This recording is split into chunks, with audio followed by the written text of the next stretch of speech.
Sa patuloy po na pagtuklas natin ukol sa CMLI sa Teachers Camp Baguio City, ngayong araw naman ay aalamin natin kung bakit mahuhusay ng mga leader estudyante ang nililikha ng naturang organisasyon. Ano nga ba ang CMLI Brand of Leadership? Para sa Pulso ng Boss, narito si Jules Gia. Isyu ng lipunan aalamin mula mismo sa tinig ng sambayanan. Pulso ng Boss ngayon ating pakikinggan. Igniting the Flame of Leadership. Ito ang kultura ng pamumuno at paglilingkod na pinatatag ng panahon mula nang nabuo ang Children's Museum and Library Incorporated o CMLI. Itinatag ito noong 1957 ni Attorney Fernanda S. Balboa.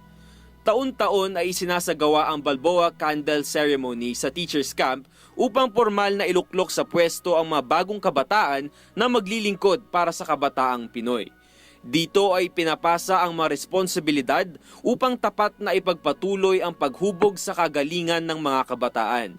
Ano nga ba ang tatak CMLI o ang CMLI Brand of Leadership na hinahangaan sa sektor ng kabataan? One brand that we have is we do believe in empowerment. We give them the opportunity to excel and to prove their worth, to lead. And we are just at the background for consultation because we do believe in the empowerment of the youth. Ito yung uri ng leadership na para talaga sa bayan.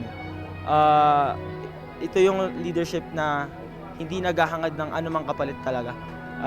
Ito yung leadership na mukhang imposible na ang nagpapatakbo nito mga bata, mga high school to college students.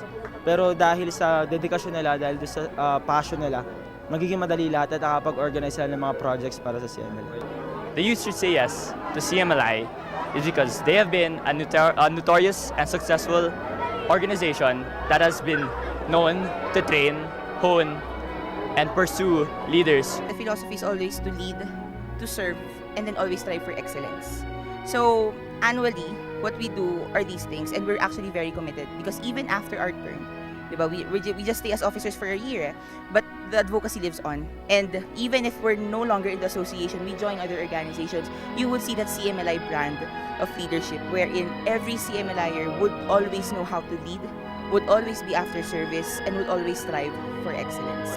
Sa entablado na ito ay haharap ang mga kandidato at patutunayan ang kanilang galing at talino sa harapan ng daan-daang mga delegado ng CMLI. Isang patunay na sinasala ng mabuti ang mga naghahangad na mapabilang sa lupon ng mga leader estudyante ng CMLI. Yung mga aplikante natin, dumadaan sila sa tinatawag nating electoral o screening process. So bale, gumagawa sa mga group dynamics, presentations, dumadaan sila sa interviews ng tatlong buong araw para makita ng CMLI kung sila ba talaga yung mga pwedeng magtuloy ng junior council legacy o yung mga pwedeng magsagawa ng mga proyekto ng CMLI. It always starts with the annual convention.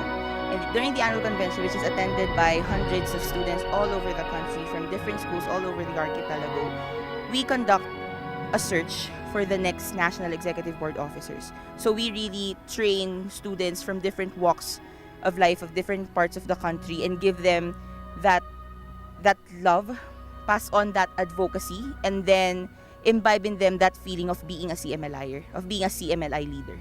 Hindi biro ang pagdadaanan ng mga gusto maging leader ng CMLI. Kailangan buo ang loob at desididong harapin ang lahat ng hamon sa proseso.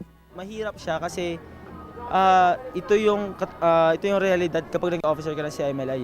Hindi siya magiging madali at kahit kailan hindi siya magiging madali. Kaya yung process natin, sinusubok talaga kung gaano sila kahusay, kung gaano sila haharap sa mga challenges na ganun. Sa halos 6 na dekada ng CMLI, bakit nga ba daan-daang mga kabataan ang naghahangad na maging CMLI youth leader? Kaya naman tanungin natin ang mga naghahangad na mapabilang sa National Executive Board 2015. To inspire students and help them discover their skills and talents. Because I want to inspire the youth of tomorrow. Because I know that it will make me grow as a person. To touch lives and bring out the best in everyone. I want to be a leader in CMLI because I want to share my potential. I want to become a leader of CMLI because this is the right organization that will help me improve myself. I want to be a leader in CMLI because I believe that I can continue the legacy that CMLI has started. To share my skills and knowledge with other Filipino youth. I would like to take part in the formation of the society of the future. Sa halos 60 taon, naipasa na sa iba't ibang henerasyon ng mga lider estudyante ang paglilingkod na may tatak CMLI. Hanggang sa ngayon, patuloy na pinaigting ang alab ng pagsusulong para sa kagalingan ng kabataang Pinoy. Kasama ang PTV4, Telebisyon ng Bayan, kabahagi na tayo upang palawakin ang potensyal ng CMLI. Dahil ang uri ng paghuhubog ng CMLI sa galing ng bawat individual ay nararapat lamang na matamasa ng bawat kabataang Pilipino. Mula mismo sa tinig ng sambayanan dito sa Baguio, para sa Pulso ng Boss, ako si Jules Giang ng Telebisyon ng Bayan.